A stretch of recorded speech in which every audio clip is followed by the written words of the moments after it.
Hello everyone, welcome back to our channel study आयल। एक बार फिर से आप सभी का हमारे चैनल स्टडी आयल में स्वागत है। तो आज बेसिकली मैं यहाँ पे कुछ क्वेश्चन सॉल्व करने वाला हूँ polynomial chapter R D Sharma MCQs class 10th।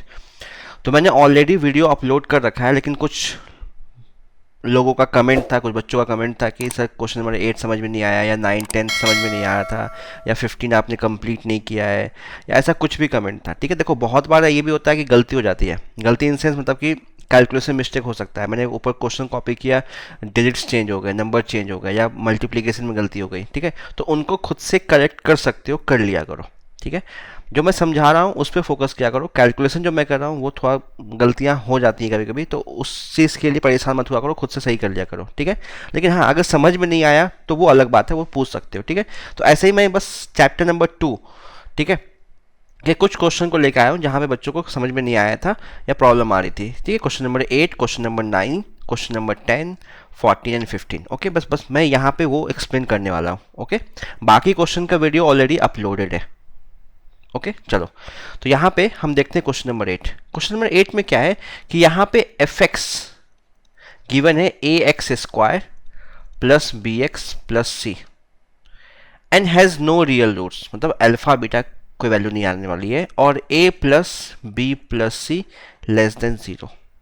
ठीक है, अब यहाँ पे एक बात ये समझ लो, हैज़ नो रियल रूट्स।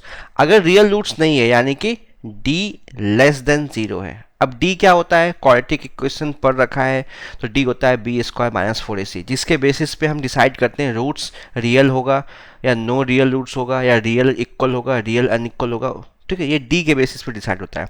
देखो, अगर रियल रूट्स नहीं है मतलब जो क्वाड्रेटिक इक्वेशन का ग्राफ जो होगा वो एक्स एक्सिस को कट नहीं करेगा।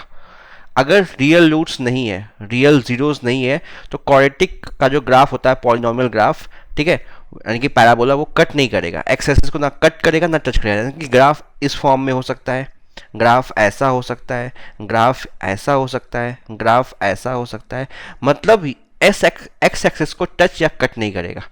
ठीक है, ग्राफ ऐसा भी हो सकता है, ग्राफ ऐसा भी हो सकता है, मतलब ये लाइन एक्स एक्सिस की लाइन को टच या क्रॉस नहीं करेगा पैराबोला, ये ध्यान रखना है।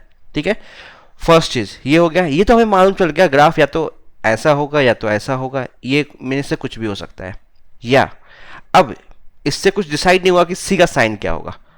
ठीक है, अब यहाँ पे सी का साइन डिसाइड करने के लिए हमने ये देखा कि यहाँ पे a plus B plus C की जो वैल्यू है लेस देन 0 है, मतलब a plus B plus C negative है। ठीक है, तो अब याद रखो एक चीज, अगर यहाँ पे f ऑफ x क्या गिवन है, a X square plus B X plus सी।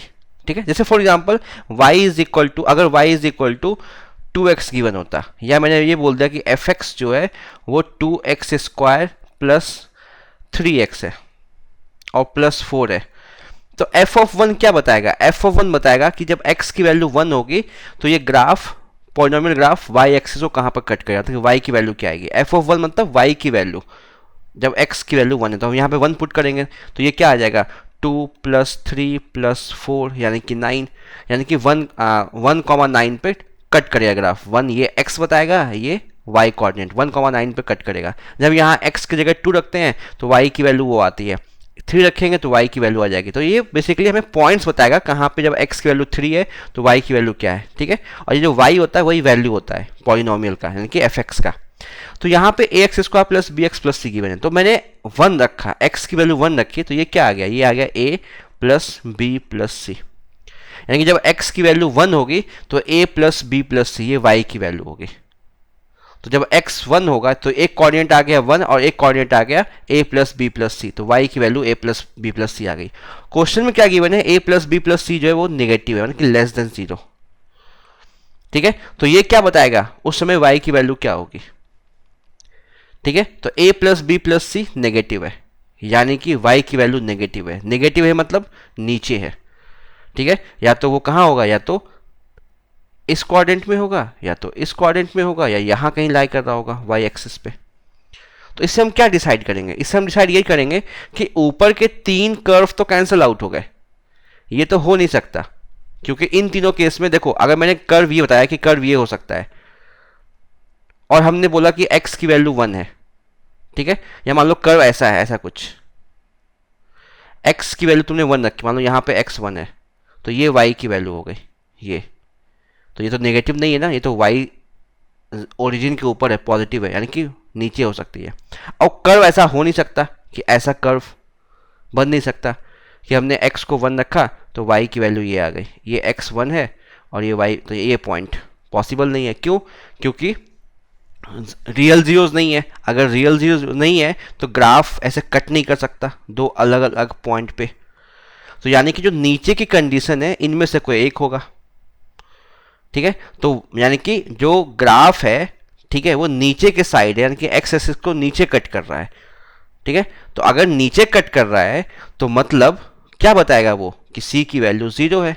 हमें तो यही बताया गया है कि अगर ग्राफ ओरिजिन के नीचे कट करता है तो सी की वैल्यू 0 होती है उस केस में, क्वाड्रेटिक इक्वेशन में, ठीक है। मैं अलग से एक वीडियो ही बनाने वाला हूँ क्वाड्रेटिक इक्वेशन पे, जिसमें हम साइन बताते हैं ए बी सी की, ठीक है। तो अब यानी कि ग्राफ या तो ऐसा हो सकता है या तो ग्राफ ऐसा हो सकता है, ठीक है। इनमें से कोई ग्राफ होगा, ठीक है, क्योंकि a प्लस बी प्लस सी यानी कि y की वैल्यू नेगेटिव है, तो नेगेटिव है या तो थर्ड क्वाड्रेंट या तो फोर्थ क्वाड्रेंट। तो दोनों केस में जो c होगा वो नीचे कट करेगा, या तो यहाँ कट करेगा या तो यहाँ, मतलब कि नीचे के साइड ओरिजिन के नीचे कट करेगा ग्राफ y एक्सिस को, यानी कि c की वैल्यू क्या होगी, c की वैल्यू नेगेटिव होगी। अगर नीचे आ रहा है तो c यहाँ पे लेस देन 0 हो जाएगा।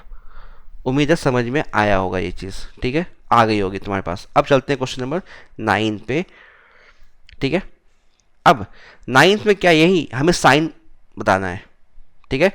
तो क्वेश्चन नंबर 9 एंड 10 की बात कर रहे हैं, ठीक है। तो हमें साइन बताना है, ठीक है। क्वेश्चन नंबर 10 स्किप हो गया, मैं लिख दूंगा यहाँ पे, ठीक है, क्वेश्चन नंबर 10 लिख दूंगा। तो 9th में क्या है, ये जो डायग्राम है ये 9th का है, फर्स्ट वाला। तो क्वेश्चन ये है, if the diagram in figure 2.17 shows the graph of the polynomial ax² plus bx plus C, then A B C की साइन क्या होगी, ठीक है। तो पहला चीज, बस अगर पैराबोला डाउनवर्ड है, ये ऐसे है, ठीक है, यानी कि पैराबोला या तो अपवर्ड होगा ऐसे ऐसे, या डाउनवर्ड होगा ऐसे।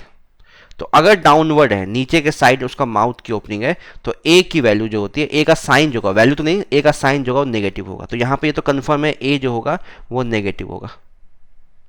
और अगर वो पैराबोला वाई एक्सिस को ओरिजिन के ऊपर कट कर रहा है तो C पॉजिटिव होगा, यानी कि पैराबोला अगर ऐसा कुछ कट कर रहा है ऐसे, तो ये ओरिजिन है और ये ओरिजिन के ऊपर कट कर रहा है तो C पॉजिटिव। और अगर नीचे कट करता, मान लो ऐसे कट कर रहा होता ऐसे नीचे, तो C नेगेटिव। या पैराबोला अगर ऐसा कुछ होता तो भी C नेगेटिव। और अगर पैराबोला ऐसा होता, डाउनवर्ड तो है लेकिन ऊपर कट कर रहा है ओरिजिन के ऊपर, तो C पॉजिटिव। यानी कि y एक्सिस को कहाँ पे कट कर रहा है, ओरिजिन के नीचे या ओरिजिन के ऊपर, उससे हमें C का साइन मालूम चलता है। तो यहाँ पे C नेगेटिव हो जाएगा। तो A नेगेटिव, C नेगेटिव, ठीक है। तो A और C तुम डायरेक्टली बता सकते हो। प्रॉब्लम आती है B में, तो B देखने के लिए हम देखते हैं ये वर्टेक्स, ये वर्टेक्स होता है, जहाँ पे पैराबोला टर्न लेता है वो वर्टेक्स होता है, ठीक है। तो वर्टेक्स में ये पॉइंट है, तो पॉइंट में ये x, y होगा। तो ये जो वर्टेक्स का पॉइंट होता है ना, वो -b/2a और -d/4a होता है। जो वर्टेक्स का पॉइंट होता है उसमें x जो होगा, x कोऑर्डिनेट वो -b/2a होगा, और जो y कोऑर्डिनेट होगा वो -d/4a होगा, ठीक है। हमें b निकालना है, b का साइन, तो हमें y कोऑर्डिनेट से कोई मतलब नहीं है, y छोड़ दो, -d/4a, सिर्फ x पे फोकस करो, x -b/2a, ठीक है। अब हम देखेंगे ये पॉइंट लाई कहाँ कर रहा है, कौन से कोऑर्डिनेट में।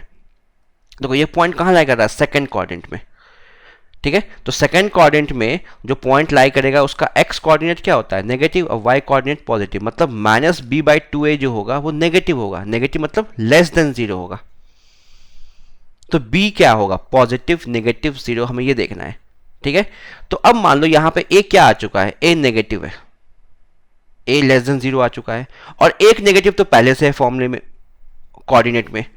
तो ये नेगेटिव और ए भी नेगेटिव है, तो दोनों क्या बन जाएंगे, कैंसल आउट, पॉजिटिव, और 2 पॉजिटिव है।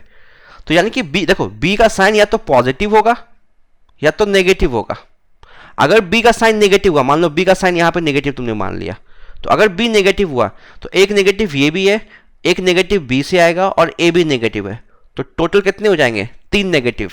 अगर 3 नेगेटिव मतलब odd number of times negative है, तो इसकी वैल्यू नेगेटिव हो जाएगी।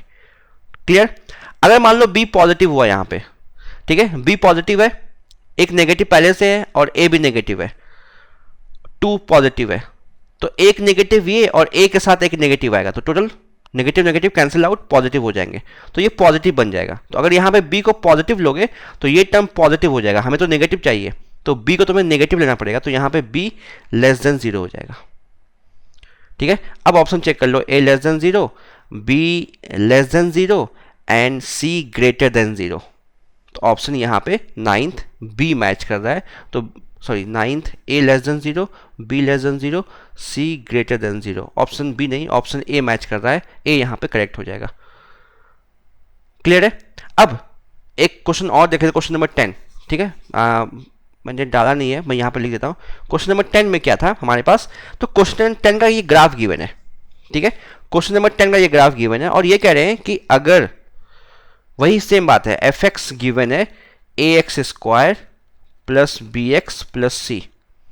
ठीक है, तो ए बी सी का साइन बताओ। तो देखो अब तो पैराबोला क्या है, अपवर्ड ओपनिंग है, अपवर्ड ओपनिंग है तो ए पॉजिटिव, और देखो ये पैराबोला एक्स वाई एक्सिस को ओरिजिन के ऊपर कट कर रहा है, तो यहां पे सी भी पॉजिटिव। अब हमें आते हैं बी पे, तो बी के लिए हम देखते हैं वर्टेक्स, वर्टेक्स का सिर्फ X coordinate minus B by 2a, ये बताएगा बी का साइन। अब ये पॉइंट जो है कहाँ लाई कर रहा है, फोर्थ क्वाड्रेंट में। फोर्थ क्वाड्रेंट में एक्स कोऑर्डिनेट क्या होता है, पॉजिटिव, मतलब ये जो वैल्यू जो होगी वो ग्रेटर देन 0 आने वाली है। ठीक है, तो बी क्या हो सकता है, तो अब बी के पास दो कंडीशन है, फर्स्ट या तो बी पॉजिटिव हो, सेकंड बी नेगेटिव हो। अगर बी पॉजिटिव हुआ तो ये बी पॉजिटिव, ए भी पॉजिटिव, 2 तो पॉजिटिव ही है, तो ये वैल्यू जो होगी पॉजिटिव आ जाएगी ये वैल्यू, और positive value multiplied by negative, तो ओवरऑल नेगेटिव हो जाएगा। तो बी पॉजिटिव हो नहीं सकता, और अगर बी नेगेटिव तुमने लिया, यानी कि अगर बी नेगेटिव है तो ए नीचे क्या है 2a, A positive multiplied by 2, तो नीचे तो पॉजिटिव नंबर है, ऊपर एक नेगेटिव लगा है, और तुमने बी को भी नेगेटिव ले लिया, तो नेगेटिव नेगेटिव ऊपर पॉजिटिव हो जाएगा और नीचे भी पॉजिटिव है, तो ओवरऑल ये क्या हो जाएगा पॉजिटिव, यानी कि बी को यहाँ पे नेगेटिव होना पड़ेगा बैलेंस रखने के लिए, तो बी लेस देन 0 होगा। तो अब हम उसका ऑप्शन नहीं है, ऑप्शन जो देखोगे, ठीक है, तो ऑप्शन में वो ऑप्शन चेक करना जहां पे ए क्या होगा, A greater than 0, B less than 0 and C greater than 0। ठीक है, यानी कि ऑप्शन बी तुम्हारा मैच करेगा। अगर आर डी शर्मा बुक है तो ऑप्शन बी मैच करेगा, नहीं है कोई बात नहीं, मैंने क्वेश्चन पहले भी अपलोड कर रखा है, देख सकते हो, वीडियो पहले से अपलोडेड है ये। ठीक है, तो 9th एंड 10th क्लियर हो गया। अब चलते हैं क्वेश्चन नंबर 14 एंड 15 पे। ठीक है, अगर 14 की बात करें तो 14 में एक पॉलिनोमियल है, ठीक है, A X cube plus B X minus C. तो अगर ए एक्स क्यूब, अगर स्टैंडर्ड फॉर्म देखो तो यहाँ पे एक्स स्क्वायर का कोएफिशिएंट गायब है, तो स्टैंडर्ड फॉर्म में लिख लेते हैं, इसको हम ऐसे भी लिख सकते हैं, A X cube plus 0x square. समझाने के लिए वीडियो पहले से मैंने अपलोड कर रखा है, वहाँ अगर समझ में नहीं आया तो मैंने एक्स स्क्वायर के कोएफिशिएंट को 0 मान लिया। ठीक है, मान सकते हो बी एक्स माइनस सी, सारे टर्म्स आ गए क्यूबिक पॉलिनोमियल के। तो क्यूबिक पॉलिनोमियल का स्टैंडर्ड फॉर्म यही होता है, A X cube B X square C X plus T. तो यहाँ पे बी एक्स स्क्वायर यानी कि बी कोएफिशिएंट 0 था, इसलिए ये टर्म एब्सेंट था, यहाँ पे प्रेजेंस नहीं था, तो हमने मान लिया 0 है। इसको डिवाइड किया गया किससे, X square plus B X plus C से, और ये जो X square plus B X plus C जो है ना वो डिवाइड कर रहा है, मतलब कि ये A X cube plus B X minus C is divisible by, इस पॉलिनोमियल से एग्जैक्टली डिविजिबल है, यानी कि रिमाइंडर 0 आएगा। ठीक है, तो हम डिवाइड करते हैं, तो डिवाइड किया, जब डिवाइड करोगे पहला काम क्या करते हैं हम, पहले टर्म को कैंसिल आउट करते हैं। तो कैसे करेंगे, यहाँ एक्स स्क्वायर है, यहाँ ए एक्स क्यूब है, तो हमने ए एक्स से मल्टीप्लाई कर दिया। जब ए एक्स से मल्टीप्लाई कर दोगे तो ये क्या आ जाएगा, ये आ जाएगा ए एक्स क्यूब। अब ए एक्स को मल्टीप्लाई करोगे बी एक्स से तो ये आएगा बी एक्स स्क्वायर। तो यहाँ पे एक्स स्क्वायर आता, इसलिए हमने 0x स्क्वायर ले लिया, लाइक टर्म्स के नीचे लाइक टर्म्स लिख रहे हैं, ज़रूरी नहीं लेना तो भी सॉल्व कर लोगे, लेकिन याद रखना लाइक टर्म्स को लाइक टर्म्स से ही ऐड या सब्ट्रैक्ट कर सकते हैं। अब ए एक्स मल्टीप्लाई होगा सी से, तो ये आ जाएगा ए सी एक्स, इसे सब्ट्रैक्ट करते हैं, सब्ट्रैक्ट किया तो ए एक्स क्यूब तो कैंसिल आउट, 0x स्क्वायर में से माइनस बी एक्स स्क्वायर को हम सब्ट्रैक्ट किया, तो ये आ जाएगा minus B sorry A X multiplied by B, तो ये ए बी एक्स स्क्वायर होगा, तो minus A B X square. ठीक है, यहाँ पे B X minus A C X और माइनस सी। तो अभी भी डिवीजन परफॉर्म कर सकते हैं, क्यों? क्योंकि यहाँ पे यहाँ पे एक्स स्क्वायर है और यहाँ पे भी एक्स स्क्वायर है, तो डिवीजन कंटिन्यू चलेगा। तो इसे हम सिंप्लीफाई फॉर्म में लिखते हैं, इसे A minus A B X square को हमने ऐसे लिख लिया। ठीक है, इसको लिख दे रहा हूँ, इसे लिखना मत। यहाँ पे एक्स कॉमन आ गया, तो ये आ गया बी माइनस ए सी और माइनस सी, यानी कि इसी टर्म को मैंने ऐसे लिख लिया एक्स कॉमन लेके। ठीक है, अब नेक्स्ट स्टेप क्या होगा? नेक्स्ट स्टेप में हम क्या करेंगे, इस minus A B X square को कैंसिल आउट करेंगे एक्स स्क्वायर से। तो क्या करना पड़ेगा, यहाँ पे माइनस ए बी रखना पड़ेगा। तो माइनस ए बी मल्टीप्लाई होगा एक्स स्क्वायर से, तो ये minus A B X square आ गया। माइनस ए बी मल्टीप्लाइड होगा बी एक्स से, तो ये minus A B square X, और माइनस ए बी मल्टीप्लाई होगा सी से, तो माइनस ए बी सी। इसे करेंगे सब्ट्रैक्ट करोगे, नीचे का साइन चेंज होगा, ये प्लस हो जाएगा, ये भी प्लस और ये भी प्लस हो जाएगा, ये कैंसिल आउट। तो ये क्या आ गया, ये आ गया B minus A C X plus A B square X plus A B C minus C, यानी कि यहाँ पे x कॉमन लिया, तो x कॉमन लोगे तो b minus A C plus A B square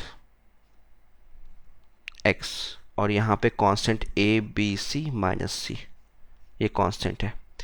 अब ये डिवीजन मैंने कर दिया। अब क्वेश्चन के अकॉर्डिंग क्या बोला गया है, ये पॉलिनोमियल तो एग्जैक्टली डिविजिबल था कि मल्टी फैक्टर था, तो रिमाइंडर 0 आना चाहिए था। रिमाइंडर ये आ रहा है, तो हम क्या करेंगे, कोफिशिएंट को कंपेयर कर देंगे। तो हम इस 0 को, ये वैल्यू 0 के इक्वल होनी चाहिए, तो हम इस 0 को हम लिख सकते हैं 0x प्लस 0, एक ही बात है। तो यहाँ पे x का कोफिशिएंट क्या है, 0, और यहाँ पे x का कोफिशिएंट ये है, दोनों इक्वल होना चाहिए। यहाँ पे कांस्टेंट टर्म क्या है, 0, और यहाँ पे कांस्टेंट टर्म क्या है, ए बी सी माइनस सी। ठीक है, ये भी 0 का इक्वल होगा, तो हमने कोफिशिएंट कंपेयर किया, वहाँ से A B C minus C is equal to 0 आ गया। तो A B C is equal to C, तो सी कैंसिल आउट, यहाँ बचा 1, तो ए बी की वैल्यू आ गई 1। तो क्वेश्चन नंबर 14 में ए इंटू बी निकालना था, उसकी वैल्यू आ गई 1। ये क्लियर है। अब हम बात करते हैं 15 की। 15 में क्या है कि फाइंड द वैल्यू ऑफ सी, सी निकालना है। ठीक है, तो अब सी निकालने के लिए अब हम ये देखेंगे कि दूसरा x का कोफिशिएंट भी तो 0 के इक्वल है, यानी कि हम क्या बोल सकते हैं, यहाँ पे ए बी, मैं यहाँ पे सॉल्व कर दे रहा हूँ नीचे ही। ठीक है, देखो ए बी हमारे पास आ गया, ए बी आ गया, 15 कर रहे हैं यहाँ पे, क्वेश्चन नंबर 15, ए बी की वैल्यू आ गई 1, यानी कि ए को हम लिख सकते हैं 1/b, और ये x का कोफिशिएंट है, जब कंपेयर करोगे यहाँ के x कोफिशिएंट से, वो 0 है, ये भी इक्वल होगा। तो हम बोल सकते हैं कि b minus A C plus A B square is equal to 0 होगा। और जो सी का जो option, sorry value of C जो है ऑप्शन में, वो सब बी के टर्म में है, तो हमने ए को बी के टर्म में चेंज किया, तो b माइनस यहाँ पे लिखा 1/b, ए को लिख दिया 1/b plus A 1/b, B square is equal to 0। Clear. तो इस माइनस साइन को, जो माइनस नेगेटिव टर्म है सी का, उसको हमने राइट हैंड साइड पर शिफ्ट किया, तो ये b और ये बी स्क्वायर कैंसिल आउट, तो ये b प्लस यहाँ b बचा, तो ट्वाइस ऑफ b, और इसे हम यहाँ ले गए, तो 1/b मल्टीप्लाइड बाई सी, और इस b को यहाँ में ट्रांसफर किया, तो twice of B square is equal to C. तो option twice of B square is equal to C. ठीक है, तो ऑप्शन चेक करेंगे हम, ये ऑप्शन कौन सा है, ठीक है, सी। तो यहाँ पे हमारा सी करेक्ट आंसर हो जाएगा। क्वेश्चन नंबर 15 में सी जो है वो करेक्ट आंसर हो जाएगा। ठीक है, शायद बुक में ऑप्शन बी गिवन है, ये कन्फ्यूजन पहले भी हो रहा था, कुछ लोगों ने कमेंट किया था। ठीक है, तो ये 2b आएगा, 2b स्क्वायर आएगा आंसर, यानी कि ऑप्शन सी करेक्ट है, ऑप्शन बी करेक्ट नहीं है। बुक में शायद 2b गिवन है, तो वो इनकरेक्ट है। उम्मीद है अब ये 4 क्वेश्चन समझ में आ गए होंगे। तो बहुत दिनों से डाउट्स थे बहुत लोगों के, वो मैंने क्लियर कर दिया, उम्मीद है समझ में आ गया होगा। ठीक है, चलो, तो चैप्टर 2 के डाउट्स मैंने ले लिए, तो उम्मीद है समझ में आया होगा, वीडियो पसंद आया होगा। तो अगर ऐसा है तो प्लीज़ वीडियो को लाइक और शेयर कर देना, और चैनल को सब्सक्राइब नहीं किया तो चैनल को सब्सक्राइब कर देना। ओके, बाकी सारे वीडियोस अपलोडेड हैं ऑलमोस्ट सारे चैप्टर्स के। तो चलो जल्दी मिलेंगे अपने नेक्स्ट वीडियो में, तब तक के लिए गुड बाय, टेक केयर।